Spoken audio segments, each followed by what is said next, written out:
Hello and welcome to another insightful episode of the Advanced Podcast. I'm Vikas Porta and today I'm delighted to be joined by one of the world's leading voices in global education. My guest is none other than Professor Fernando Reimers, the Ford Foundation Professor of the Practice of International Education and Director of the Global Education Innovation Initiative at Harvard University. For over 3 decades, Fernando has dedicated his career to understanding how education systems can prepare young people to thrive in a rapidly changing world.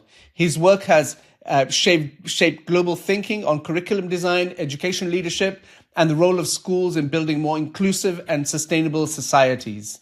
He served on UNESCO's Commission on the Futures of Education, contributing towards their landmark report titled Reimagining Our Futures Together, a New Social Contract for Education. His research on the Sustainable Development Goals and his work leading cross-country studies during the COVID-19 pandemic have guided policymakers and educators in rethinking how schools can adapt, recover, and lead change. Fernando has written or edited more than 50 books and articles and serves on advisory boards that advance education for peace, inclusion, and sustainability worldwide. I'm honored to welcome Professor Fernando Reimers to the Advanced Podcast.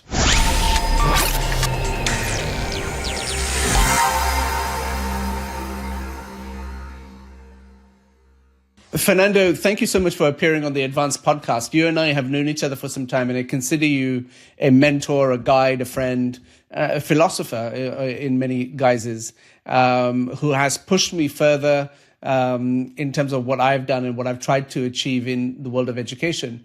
You spend an inordinate amount of time because of your profession with younger people, and that's given you a humongous amount of opportunity. But when you're teaching these young people at the Harvard Graduate School of Education, what is the first thing that you spot? And what is the thing that really motivates and makes you think, aha, this is the reason I do what I do? So it's always great to be in conversation with you, Vikas. You're a good friend, and I benefited from our interactions over the many years, and I'm delighted to be in your program. So I teach not only young people, Vikas, I teach learners of all ages. In fact, one of the most exciting things I'm doing at the moment is working on a new master's program that we created for people who are not fresh out of college, for people who have on average 16 years of professional experience. I'd love to tell you about them at some point. But when I work with our younger students, my main goal is to help them think about the future, and not the future, but futures in the plural, and help them engage in scenarios of futures thinking, and then connect those scenarios to education. Help them realize that there are all kinds of possible future scenarios for the future of humanity, for climate, for conflict. And we can even estimate the probability of those different scenarios. But if we can then connect those scenarios to what the work that educational institutions do, and if they can see themselves in that picture, then when that happens, I feel, okay, I've done my job. I think people come here with the aspiration of making the world better, but not necessarily with the skills of going through the steps I've just described. And that's basically what I try to teach them when I work with them. I try to teach them a kind of critical thinking that is about envisioning different futures and seeing themselves as actors that can, in a way, change the course of history towards better futures and avoid the worst possible futures. I mean, you've always been a believer in global collaboration, and through your work on global citizenship, we all recognize the work you've done there. You know, there's also this pressing kind of question that is taking place more frequently, which is how do you reconcile the need to strengthen national identity in this world of global citizenship? I mean, do you have any advice for schools and systems who are thinking through that subject? Yeah, I mean, the idea of global citizenship, as you know, is old, at least as old as the Socratic philosophers, Diogenes and so on. You know, this notion that we have obligations to others and that we have shared humanity and that people have shared rights across all kinds of divides. And I think global citizenship and global citizenship education comes from those roots. And you're right, we're living at a time when an alternative set of beliefs is rising, a form of exclusionary nationalism that basically says look, my loyalty is to my tribe first and foremost, and I don't really have any obligations to other tribes. And I think we see that reflected in our commitment to international aid and development. We see that certainly transpire in international relations, in how we think about trade across nations and so on. And I personally think that in the world in which we live, that sense of every man for himself is not going to lead us to a good path. But at the same time, I think we have to recognize that people have multiple loyalties that can coexist. They're all complex people, that just like we have obligations to our families, to our tribe, to our neighbors, to our nation, we also have obligations and possibilities of collaborating with people who are far and away, even with people we will never meet. And I don't think those are necessarily at odds with one another, right? This is so clear for scientists, for example. If I'm a scientist trying to unravel the mysteries of Alzheimer's, and I'm doing this for the most selfish reasons of helping patients with Alzheimer's in my community, that enterprise is going to be much better accomplished if I collaborate with all the scientists that are trying to find Alzheimer's, no matter where they are. And so I think just like scientists understand that, that is true. You know, the world doesn't need to be a zero-sum game where if you advance your well-being, you do it at the expense of others, especially in a world in which increasingly we depend on knowledge, right? Knowledge has this virtue that you can share it and you still have it. In fact, if the more you share it, the more you have of it. And so certainly for my business, for education, I do hope that we continue on a path that allows us to collaborate to solve our problems. Let me give you a very specific example. We're living at a time in the United States where in my own university, Harvard University, which for a number of years, we have benefited from international students and faculty and scholars. I came here as an international student 4 decades ago. We're now in these conversations with the federal government is trying to put a limit to whether we can have international students or what percentage of international students would be right to have. I can foresee how we would transform in ways that would not be positive at all the nature of this institution if next year we wouldn't have an international student. Scientific productivity would diminish. The number of creative insights would diminish. The education for everybody, those who would be left, would be impoverished because of that.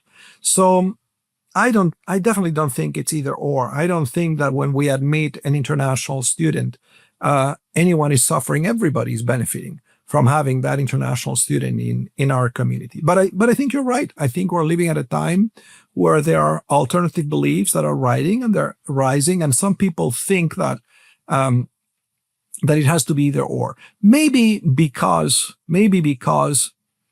we haven't done a good enough job in educating people to think with complexity about the future and to help them hold multiple scenarios of the future in their mind at the same time.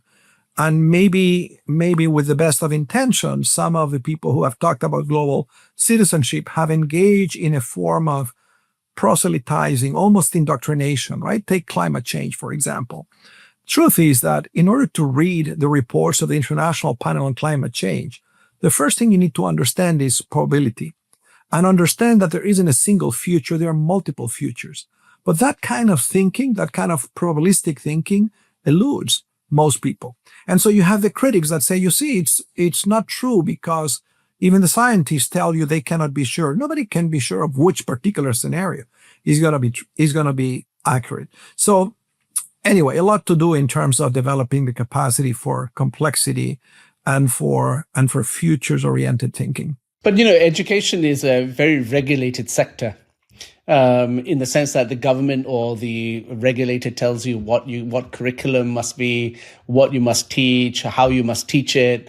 And many countries in your work with systems around the world, how do you make the case to them to think a little bit broader, wider? And what success have you seen?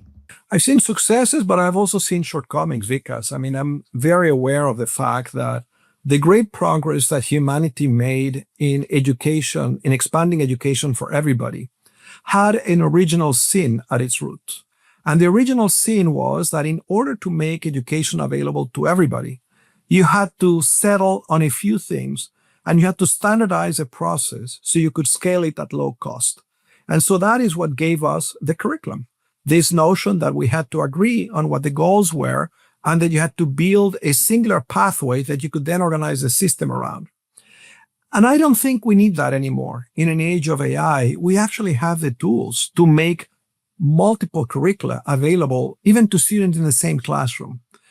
And I'm not saying multiple curriculum where some people gain some skills and others don't gain the same skills. We could all learn the same skills that are important of critical thinking, the future scenarios, of collaboration, of knowledge, of physics, of chemistry. It's just that we could follow very different pathways to get there. But I've recently finished a book with 3 collaborators on applications of AI in education in the Global South, and the book will be published early next year. And what I did in the book was very simple, was to examine, okay, how is AI being used? What is possible with AI, even if it isn't being used for that? What evidence is there? And then what are the really big challenges in the world? And then I kind of audited what existed in light of the big challenges. And I didn't find a single use of AI in building truly personalized curriculum, not in terms of whether people learn at different speeds, there are examples of that, but whether people learn different things, which AI makes entirely possible. I bet you that when you use AI, when I use AI, we use it for that. We use it to educate ourselves on things that are of interest to us at the moment. And so to go back to your question of national curriculum, there is that original sin. And I don't know if we will ever liberate ourselves from that, if we will ever be able to transform the public education systems, which have been successful in giving the right to education to a lot of people, into something where it is now possible to offer different learners opportunities to learn things of their own choosing, and following their own interests and so on. But certainly, I have seen successes in expanding access, and not just access, in expanding the opportunity for people to develop important foundational skills. At the same time, you and I are familiar with this evidence that shows, but even in the systems that have succeeded, there are lots of kids who don't learn the basics, the basic skills of numeracy and math. And those worry me, but I'm even more worried about the failure of systems to develop what I would call third millennium thinking, borrowing from a very good book that I read recently on what are the skills of critical thinking that we need to face the challenges of our time. And again, in my mind, this notion that the world is not either or, we need both. Do we need people who can read? Yes. Do we need people who can read entire books? Yes. Do we need people who can write? Yes. But we also need people who can think critically, who can understand probability, who can imagine multiple futures, who can build different futures. We don't have to choose between them. And I do think we have the tools. We have the tools nowadays to do all of that. And one of the things I appreciate of the platform you have built in T4 in terms of recognizing innovation is that many of those innovations are exactly that. I have the pleasure of serving in one of the panels that reads those innovations as they pertain to climate. And I've seen that even in very remote, high poverty contexts, you have kids learning to think interdisciplinarily about climate change and about what they can do about it. So there are plenty of good examples. And as your own efforts in T4 show, we have the means through technology to do incredible things. So I suppose I'm encouraged that we can transform, we can move these systems along in a good direction. What do you have to say to people? And it's a comment that I'm looking for, I suppose. What do you have to say to people who believe in top-down reform and top-down approaches to making sure that these things become broad-based and acceptable, given that you yourself teach ministers of education from around the world? And if not today, but tomorrow, they definitely will be decision makers. What do you have to say about that connection? I actually have taught people who were sitting ministers of education through a program that we've had here for ministers of education. What I have to tell them is that there is absolutely a role for governments, that societies need governments, and governments can be a force of good in mobilizing resources to build a public infrastructure, to build a commons that guarantees a baseline for everybody, that will make sure that the most marginalized kids will have a chance to an education and so on. I think there's absolutely a room for that. I, at the same time, think that most societies have a lot of people with imagination who are not just in government, call them civil society, call them business, who also have ideas about how to improve. And I think that the best world is one in which there is room for everybody. The best world is the one in which the governments do their job and fund public schools so that they are accessible to everybody and pay their teachers well so that we attract qualified people to this profession and make sure you organize the government so it actually is accountable and it actually delivers. All of that is good.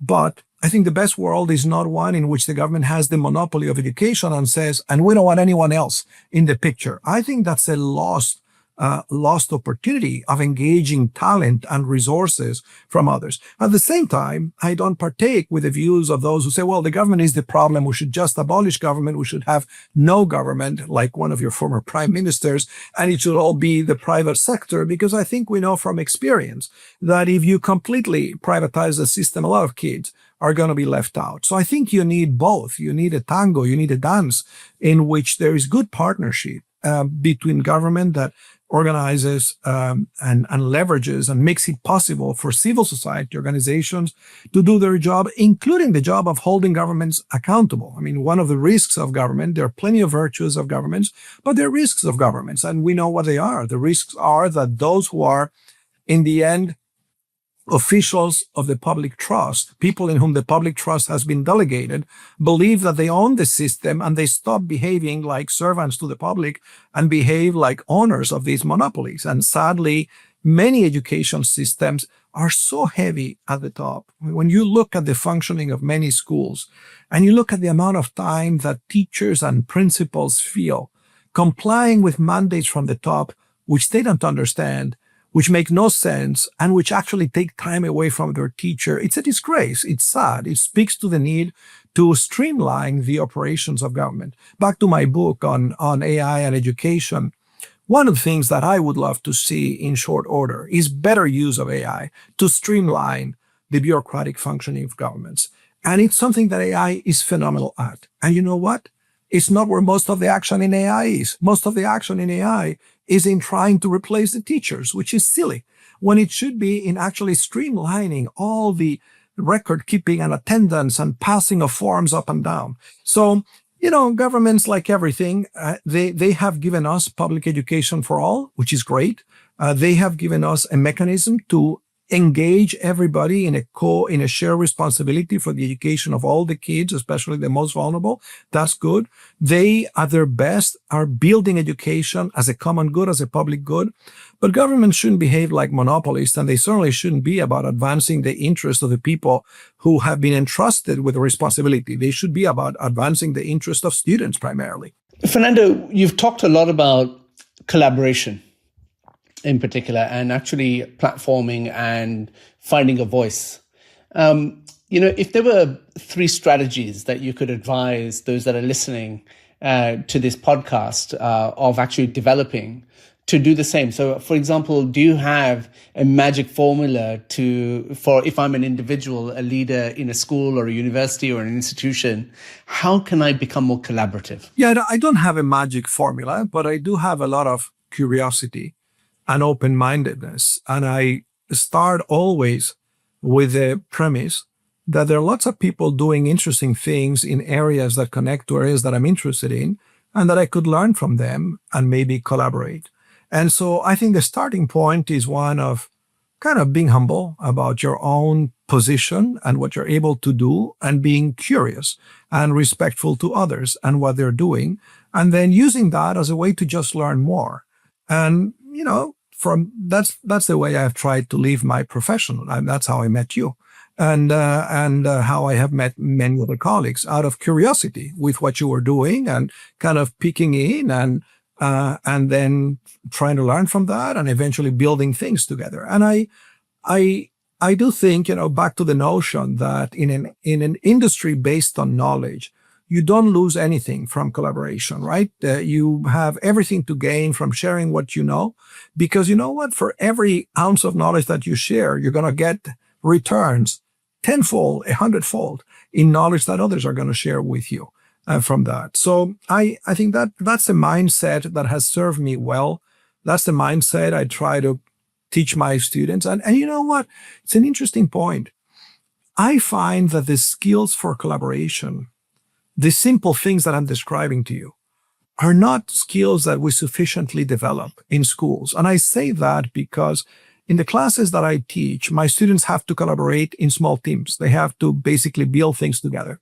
Now, by design, these classes bring together people from very different cultural backgrounds and countries. I mean, I built a program here, and the programs that I lead have this basic theory that we're going to learn a lot more if you bring people from all corners of the planet together to work together. But there are some challenges. There are some challenges because people have different understandings of what it means to show up at 8 a.m. if you have agreed on a.m. To some people, that means you show up at 7:30. To some people, it means 9:30. To some people, it means 8.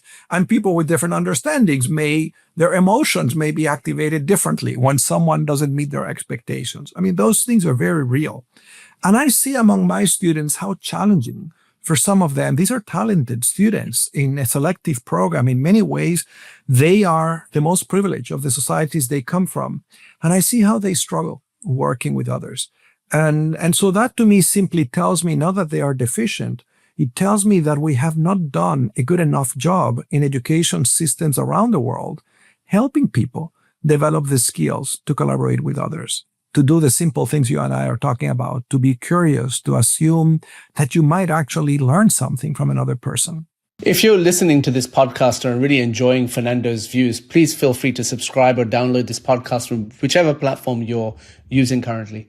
Fernando, you talked at the beginning about the future orientation of leaders and using forecasting methods to discern, education goals. What advice do you have on that particular point to those people who want to develop these kinds of methods?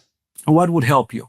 It's actually very simple. I think you can begin. There are already a number of existing scenarios that are produced by different organizations. One that I have used for a long time is something called the Global Risk Assessment Framework, developed by the World Economic Forum. They consult about 800 people every year on a range of topics. And, they're very reliable. Every year they produce that.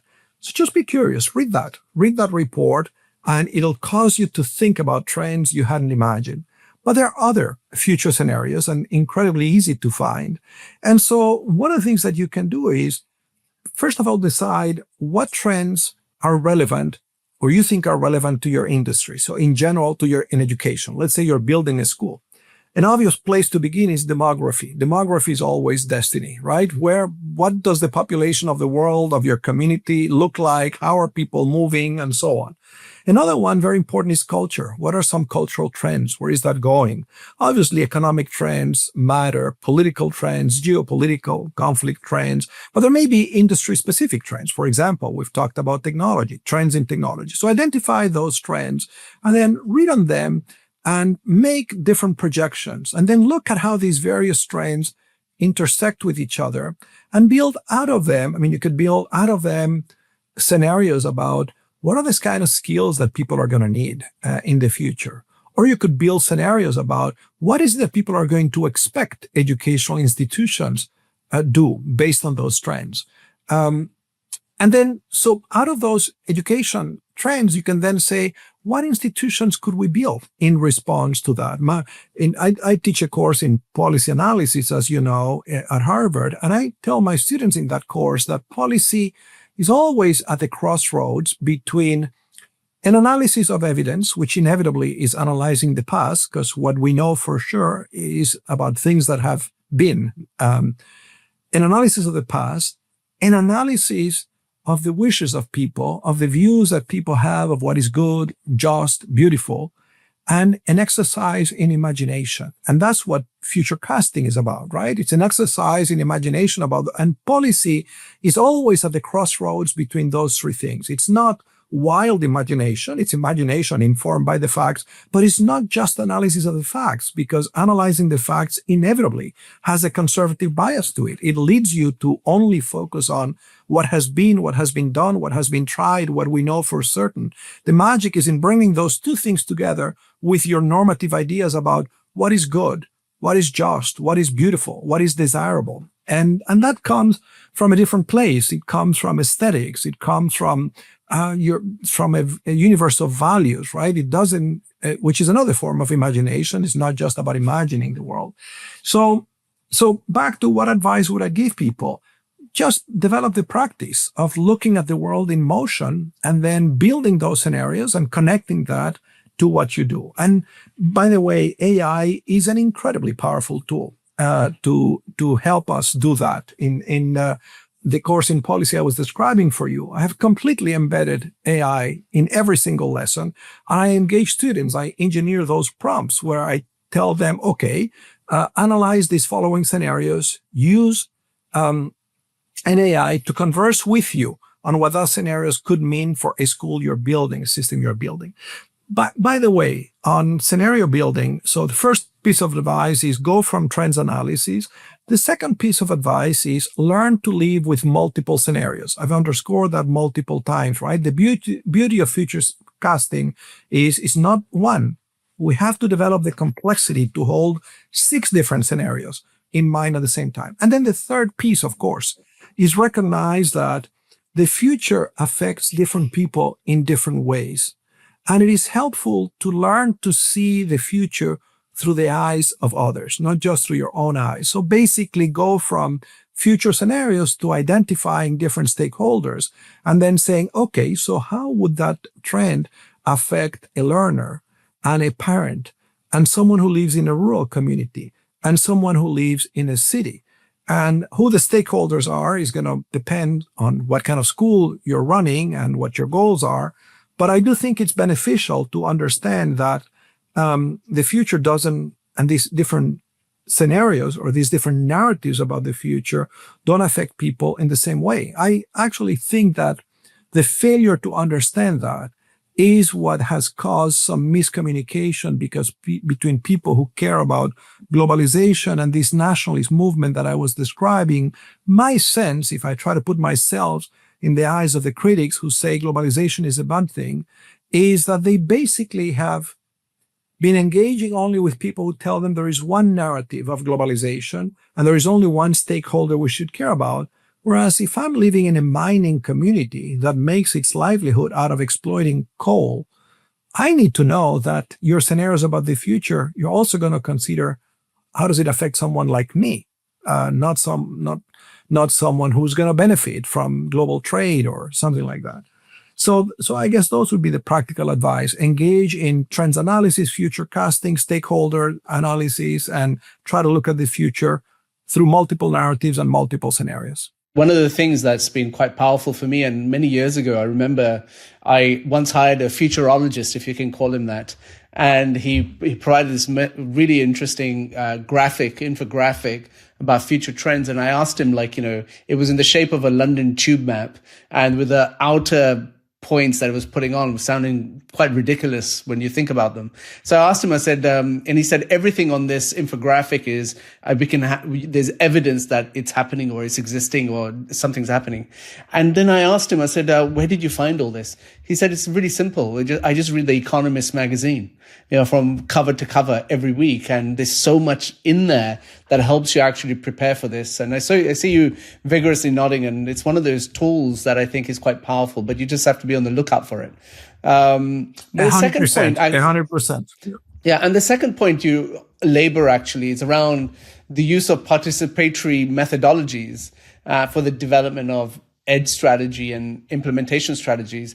Do you want to just double tap on that and say a little bit more, Fernando?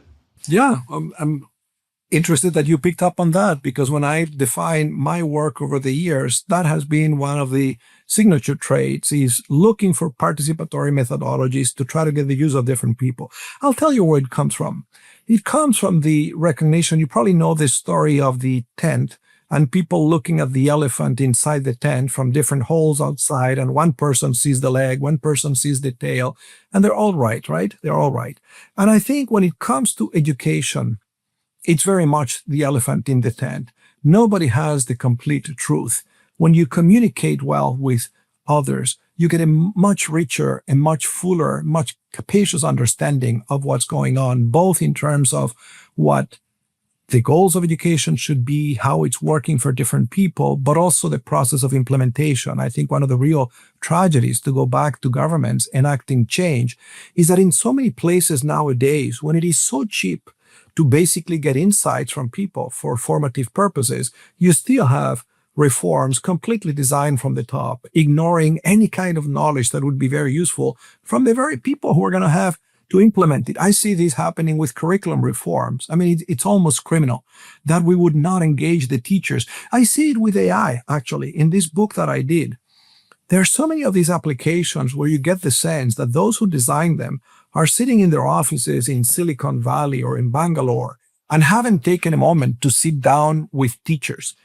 With a colleague, we did a very simple experiment in Brazil. We talked to a range of teachers and we asked them, what are the problems that you have that if you had a superpower, you'd be so happy? And so yeah, you had no problem. We identified 10 problems. And then we look at what can AI do? Turns out AI can solve all those problems. But then you look at the applications of AI and you see that many of them are solving problems that no teacher thinks they have or no student thinks they have. It's the engineer who engineered the platform who invented that. I mean, this basic nonsense that wouldn't fly in the business world, right? In anybody who's trying to survive, still happens in education. You have a lot of ideas that are solving problems that nobody thinks they have.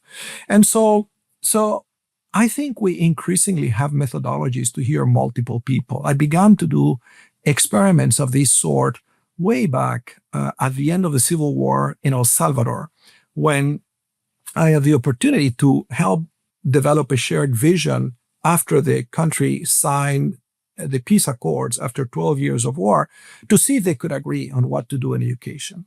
And at that time, what I did was very simple, was to map stakeholders and to bring different people from different sides of the political spectrum together for a 3-month period, meeting once a week, and then use evidence to help them develop a sense of what they wanted to accomplish. And that worked pretty well. And I once then wrote a book about that and other similar experiences.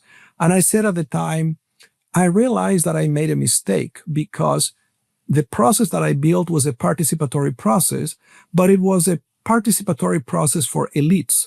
I should have found a way to do the same thing that engaged tens of thousands of teachers. And at that time, we didn't have the tools that we now have to do exactly that. It's so much easier now to do that. So yeah, I think that there are, together with the knowledge that a lot of people have about how the educational enterprise functions, we could do things that make a lot more sense, that respond to real needs, that are more sustainable, that can be implemented. And the only surprise is, why don't we do it? Why don't we use the tools we have to build reforms that would be simply much more effective? And the third point is really around when you think about high performance and what your life and your career teaches me, is actually about the cultivation of leadership skills through networks and networking. You are probably one of the most networked persons I've met in the world of education. Do you want to give some words of encouragement as to how people develop that muscle that you are so well known and love for, actually? Yeah, I do like the concept of networks, but I think that the concept of networks has developed a bad reputation because in the eyes of many, there is a transactional understanding of networks. And that's not how I have built my own networks. I much rather use the term community. I have always understood myself as in community. I only exist in community. And the way I'm grateful for the community that I have is that I never approach engaging in community with others with a transactional view. I approach it with curiosity.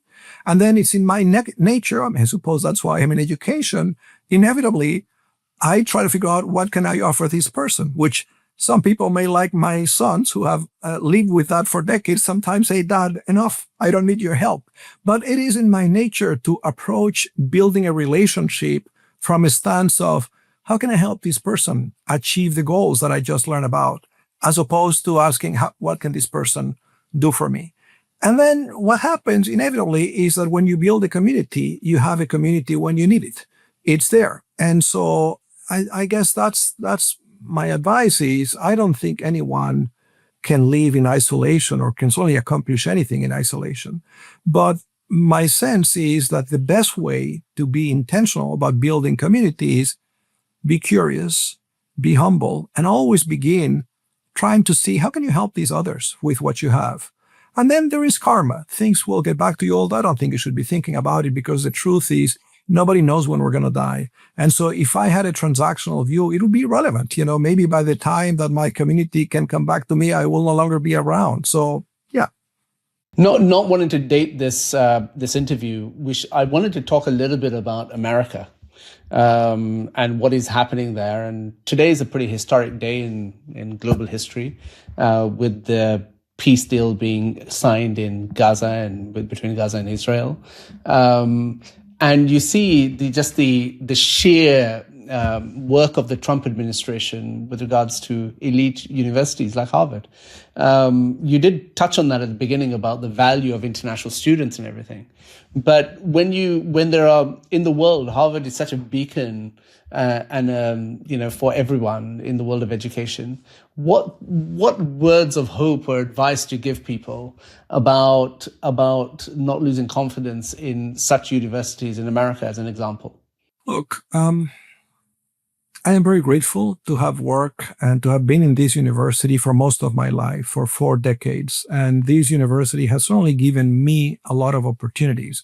And I do think in the grand scheme of things, we do more good than bad for the world. I think that out of Harvard comes tremendous educational opportunities, many discoveries, and so on. We're not without fault. I think we are an elite university that has not sufficiently asked if we have sins to account for. I think there would be more sins of omission than sins of commission. There are things we could have done that we didn't. And I think that as an elite institution, we haven't sufficiently challenged ourselves to be of service to people who are far away from us and invisible. I mean, obviously, when a scientist is trying to discover a cure for Alzheimer's, they're doing this for humanity. They're not doing this for them. So certainly there are portions of our enterprise that are clearly for the benefit of others. But for example, when I think about education, when I think about the potential that this institution has to be of service to education systems around the world, we could have done a lot more than we have. And I think this is a time when we need to reflect on that, because for the last decade in America, there have been these trends of growing mistrust against elite institutions. And I think they reached the climax with this administration, where more and more people ask themselves, what good does a place like Harvard do for me? And in a context of deep and resilient inequalities, it's a fair question. It's a fair question that someone who doesn't really have a lot of hope in the future should ask, what is this institution doing for me? Is that a reason to destroy it? No, but it's a fair question. And it's a question we should ask ourselves. We have a former president, I consider him a very good president, Derek Buck, who 2 years ago published a book called The Attack on Elites, in which he synthesizes all the criticisms against elite universities. And then he looks at the evidence, and the conclusion is, look, some of these criticisms are a little bit exaggerated, like the criticism that we do nothing for society. That's not true. Or the criticism that we're only a university for the children of the elites. That's also not true. But we could do more, and that's his invitation. And so here we find ourselves in a moment in which a populist movement basically is demanding of elected leaders, you should punish those institutions. They are no good. There are other things. And I've seen a range of actions on the part of the administration against higher education and Harvard in particular that I never thought I would see.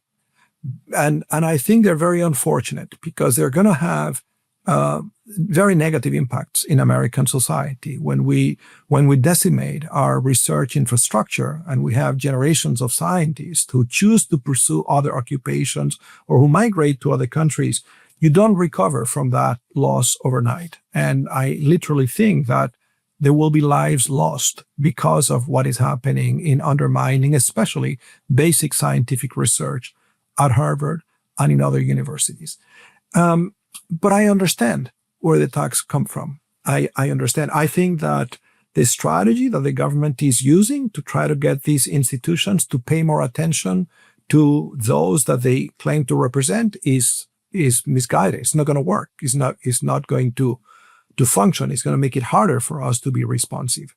So I think we are at a time, I don't know what the future of Harvard is. This institution has 4 centuries of history. One of the things in this place is you learn to think in very long terms. I remember since I first set foot in this university, I was especially impressed by the library. And in meeting the librarians, I met people who had dedicated their whole lives to curating these collections, to making sure we had very good collections. And that ethos of we think in decades, we think in centuries is very much part of the place. And I think it's a valuable thing that there is a lot of short-termism.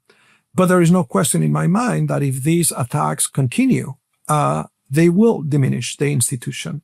I don't know that they will destroy it, but they could turn it into something else. At a minimum, they could reduce the scientific productivity of the enterprise. And I mean, God forbid, but if we are limited in our ability to receive international students, we will diminish the educational experience for the students who are left. No question in my mind about that.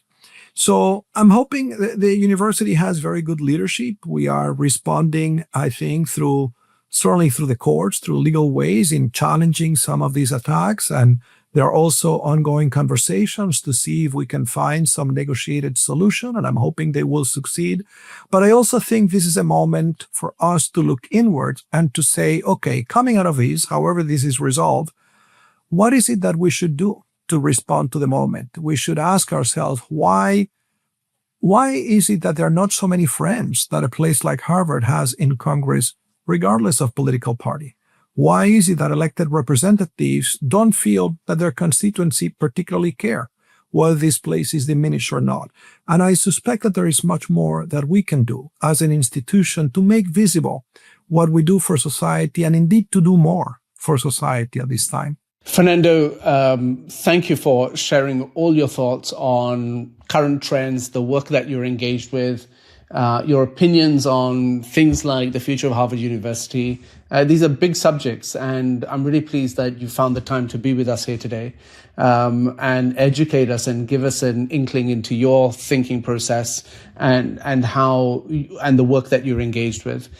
Please know, and I say this every time, and I sincerely mean it, I'm very grateful to you for your friendship, your mentorship, your guidance over the many years now in what we've achieved. And without you actually pushing us forward, we wouldn't be where we are. So thank you a lot for that. What an insightful conversation it has been with Professor Fernando Reimers. Thank you for joining me on this episode of the Advanced Podcast. A special thank you to Professor Reimers for his thoughtful reflections on the future of education. 3 lessons primarily stood out to me from today's conversation. 1, he reminded us that leaders must look ahead, using foresight to imagine the kind of future we want for education. Secondly, he spoke about participation, showing how teachers, students, and communities can shape strategies that truly work.